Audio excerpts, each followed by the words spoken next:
Good morning दोस्तों आज हम इस आर्टिकल का कंप्लीट विश्लेषण करेंगे कि आखिर भारत एलएसी क्षेत्र में लाइन ऑफ एक्चुअल कंट्रोल के जो क्षेत्र है उसके पास न्योमा एयरबेस है उसे अपग्रेड क्यों कर रहा है, भारत उसे अच्छी तरह से डेवलप क्यों कर रहा है और वह भारत इतना तेज़ी से डेवलप कर रहा है और अधिक से अधिक क्या कर रहा है कि फाइटर जेट उतर सके ऐसा उस एयरबेस को बना रहा है। तो ऐसी कौन सी स्थिति उत्पन्न हो गई कि भारत ने यह स्टेप लिया। तो उससे पहले हमें यह जानना पड़ेगा कि आखिर भारत ने यह स्टेप क्यों लिया।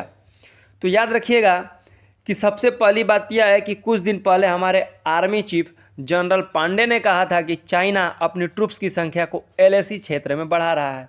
LAC line of actual control Bharat और जो चाइना की सीमा लगती है उसको कहा जाता है दोस्तों, ठीक है। तो क्या करता है कि एलएसी क्षेत्र में वह अपनी ट्रूप्स की संख्या बढ़ा रहा है। ट्रूप्स बोले तो सैनिकों की संख्या इंक्रीज कर रहा है। तो भारत की ऐसी संभावना है कि हो सकता है कि फिर से चाइना और भारत की झड़प देखने को मिल सके और इसीलिए इंडिया प्री प्लानिंग करके वहाँ पर क्या करता है कि एयरबेस का डेवलपमेंट शुरू कर दिया है कि अगर मान जाए युद्ध होता है तो इस बार जो युद्ध होगा वह आर पार का युद्ध होगा और हम चाइना को पूरी तरह से सुला देंगे। यह भारत का प्लान है, ठीक है। अगर आर्मी चीफ की बात करी जाए तो उनका कहना है कि चाइना की स्थिति बहुत ही अनस्टेबल है, उस पर भरोसा नहीं किया जा सकता है उस ड्रैगन पर, क्योंकि उसके स्टेप का कोई ठीक नहीं होता है कि वह आगे क्या करने वाला है। उन्होंने कुछ महीने पहले ही हुए अरुणाचल प्रदेश के तवांग क्षेत्र का एग्जाम्पल देते हुए कहा था कि तवांग क्षेत्र में अभी सब कुछ ठीक ही चल रहा था, तभी हमने देखा कि हमारे सैनिकों और चाइनीज सैनिकों के बीच झड़प हो जाती है। वो तो हमारे सैनिक बहुत बहादुर थे कि उन्हें बहुत दौड़ा दौड़ा के मारा, चाइनीज सैनिकों को दौड़ा दौड़ा के मारा तो वह क्या करते हैं कि भाग जाते हैं। यह काम किसने किया था? हमारे वीर सैनिकों ने किया था। तो वो बता रहे हैं कि जैसा तवांग वाला एक बार झड़प देखने को मिली थी, गलवान वाली झड़प देखने को मिली थी, ऐसी ही झड़प हमें एलएसी रीजन में देखने को मिल सकती है, क्योंकि सैनिकों की संख्या वह बार बार और तेज़ी से बढ़ा रहा है। तो ऐसी संभावना है कि हमें फिर से ऐसी झड़प देखने को मिले।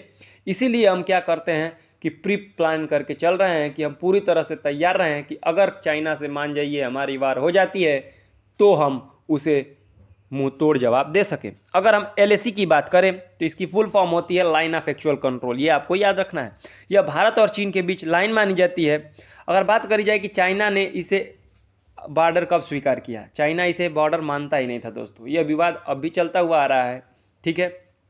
तो चाइना ने क्या किया है कि 1993 से बॉर्डर माना है। भारत को भी इसे बॉर्डर नहीं मानना चाहिए, भारत वैसे भी मानता भी नहीं है, क्योंकि एलएसी वाला जो रीजन है उसका कुछ महत्वपूर्ण हिस्से अपने हैं जो कि चाइना ने 1962 के वार में कब्जा कर लिया था। तो भारत जब उसे कब्जा कर लेगा तो क्या कर देगा, उसके आगे जो रीजन बचेगा, आगे वाला जो लाइन क्षेत्र बचेगा, वहाँ से एलएसी मान ली जाएगी। यह भारत दिमाग में है और भारत ऐसा जरूर किसी न किसी दिन करेगा। अगर हम एलएसी की लंबाई की बात करें तो इसकी लंबाई लगभग 3488 किलोमीटर है। ये आपको याद रखना है। भारत और चीन के बीच सीमा विवाद लगभग 61 सालों से चला आ रहा है। मतलब यह विवाद, भारत और चीन दोस्तों पहले कुछ अच्छे मित्र हुआ करते थे। पंडित नेहरू ने नारा दिया था कि हिंदी चीनी भाई भाई, परंतु 1962 में जब वार होती है उसके बाद ही जो हिंदू और चीनी थे या हिंदी चीनी थे वो भाई भाई की कहानी ख़त्म हो जाती है और वहीं से क्या होता है कि 61 सालों का विवाद मतलब सीमा विवाद शुरू हो जाता है और आज तक वह चलता आ रहा है। आप देख ही रहे होंगे कि जनरल लेवल तक की मीटिंग हो जाती है। ये आपको याद रखना है। चीन अपनी सीमा भारत के कुछ प्रमुख स्टेट से शेयर करता है, जैसे कि लद्दाख, जम्मू कश्मीर, हिमाचल प्रदेश, उत्तराखंड, सिक्किम और अरुणाचल प्रदेश।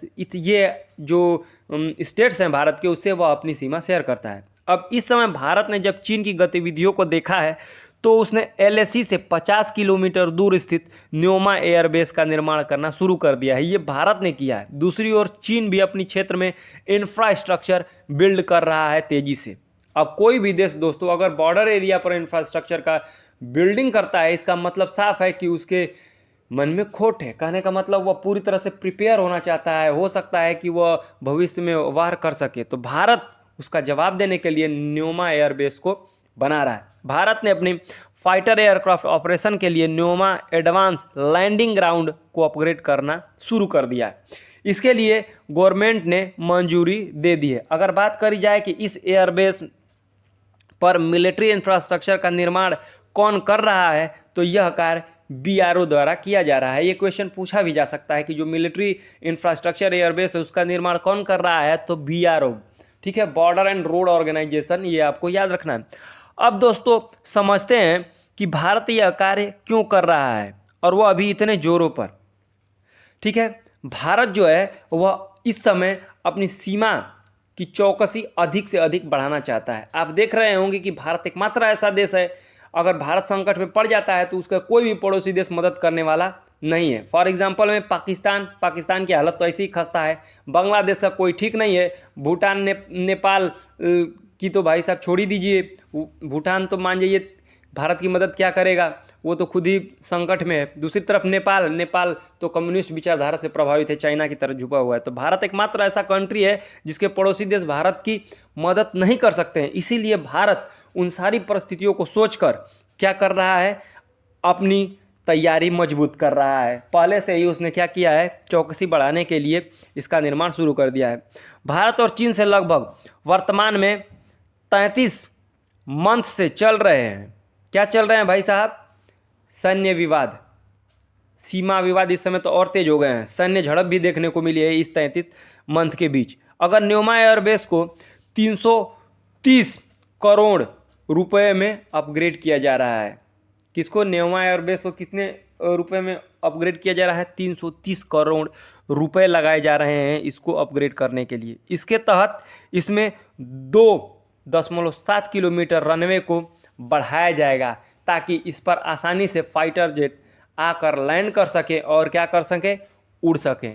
अगर एयरबेस अपग्रेड हो गया तो मिराज 2000, राफेल जैसे फाइटर जेट आसानी से यहाँ से उड़ान भर सकेंगे। तो इस स्थिति में भारत की जो LAC वाला क्षेत्र है वहाँ पर क्या हो जाएगा, एक एयरबेस हो जाएगा जहाँ पर हमारी फाइटर जेट आसानी से पहुँच सकेंगी और वहाँ से फ्लाइट की तरह उड़ सकेंगी और दुश्मनों को दौड़ा के मार सकेंगे। दोस्तों यही कारण है कि न्योमा एयरबेस को अपग्रेड करने के लिए जो भारत ने 330 करोड़ रुपए का प्रपोजल दिया था वह गवर्नमेंट ने एक्सेप्ट कर लिया है। ठीक है दोस्तों, होप करता हूँ दोस्तों आपको यह विश्लेषण अच्छा लगा हो।